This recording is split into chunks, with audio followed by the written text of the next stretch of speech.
Good morning. It is officially July 10th, 2024. Yesterday, Jerome Powell of the Fed was on Capitol Hill. He was testifying uh, his semi-annual testimony in front of the Senate Banking Committee. And what I wanted to do today was play a little bit of what was said yesterday because the topic of the day is, are interest rates going to go down in September? Of course, I'm Cherie. I'm your favorite lender here at Simply Funded. You can definitely call or text me at this number down here, 703-951-4419. So what I want to do is actually just play a little bit of what Mr. Powell said as he was speaking with the senators. And then I'm going to come back and give a little bit of my commentary with regards to, will rates go down in September? Here we go. Switch to something else that might be more within your line of response. You said in your opening statement that the labor markets appear to be in a better balance. And that's one of the key factors to judge whether interest rates can be raised. I must say I'm concerned a bit that we're not on a very faster track to decreasing interest rates from the Fed. And because of the better balance you cite. Could you comment on that, Mr. Chairman? Sure. So the most recent labor market data do send, to your point, a pretty clear signal that labor market conditions have cooled considerably compared to where they were 2 years ago. This is no longer an overheated economy. This is an economy, as I mentioned in my opening remarks, that is more or less back by most measures to where it was before the pandemic. And that was a strong labor market, but it was not an overheated labor market. So I think the upshot of that really is that we're well aware that we now face two-sided risks and have for some time. But now the labor market appears to be fully back in balance. We know that if we move too quickly, we risk unnecessarily hampering economic activity and possibly interfering with the ongoing expansion. We know that if we move too slowly, that we may undo the good we've done. Well, actually, it's the other way.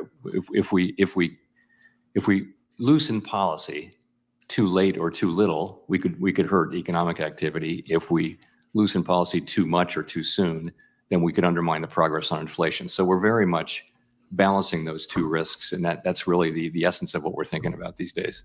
But the direction seems to be going towards lowering interest rates at some point. We would hope that might be a wish rather than a direction. But I think if you look at the last summary of economic projections, I guess I would say it this way: it doesn't seem likely that the next policy move would be a rate increase. We don't take things like that off the table, but that does not seem the likely direction. The likely direction does seem to be as we make more progress in inflation and as the labor market remains strong, we begin to loosen policy at the right moment.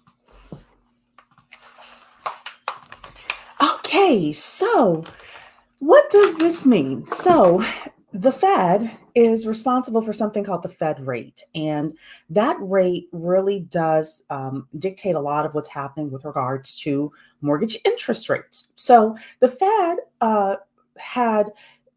has a mandate that they're to do two things. Number one is to get inflation under control, under 2% under control. They've been working on that through monetary policy and fiscal policy for the past few years, right? But, throughout the last few years, there was still a lot of demand for labor. There was a lot of demand for supplies. People were still spending money. So the inflation, let's not get twisted here. They do funny things with the inflation. And for example, they just took coffee out of the inflation number, and coffee has gone up about 70 something percent over the past couple of years. So, however, Jerome Powell is the mandate. The mandate is, number one, getting the inflation under control, and number two, having inflation under control while still maximizing as much of the labor or employment market as possible. Doesn't mean that, employment is going to be zero. Doesn't mean that there aren't going to be people who are underemployed or unemployed. But how can we balance these two things? And the truth is, he has said in previous Senate testimonies that I've listened to that the inflation is more important than the labor market. So they wanted to cool the labor market. And what does that mean? A couple of years ago, you remembered a lot of people were quiet quitting. They were moving to different companies. And now we are starting to have a lot of layoffs. And because we're having layoffs, because people are underemployed, unemployed, because we are going to the grocery store and we're not able to spend as much money because of the gas prices, things like that, the cooling of the labor market has caused people to start spending less money, which has caused then the inflation to start getting getting more and more under control. And this is what Jerome Powell has been looking for. But Cherie, are the rates going to go down in September? I don't know when the rates are going to go down. As you heard from that testimony, he is expecting the rates to go down at some point. Could be September, could be later on in the year. They're still looking at the economic data. But at least we're starting to see that the trend should be a reduction in rate.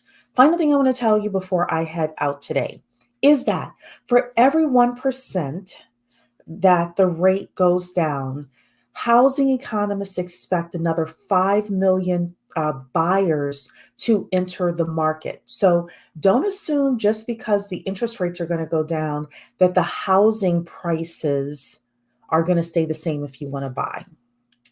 Because if you have more demand for housing and the interest rates start going down, and all of a sudden you've gone from property having one offer to a property having 10 offers, prices are going to start going up on housing. So just keep that in mind. Contact me. Again, I'm your favorite lender, Cherie. Call or text 703-951-4419 if you'd like more information and if we can assist you. All right. Thank you so much and have a blessed day. And I will talk to you soon. Bye-bye.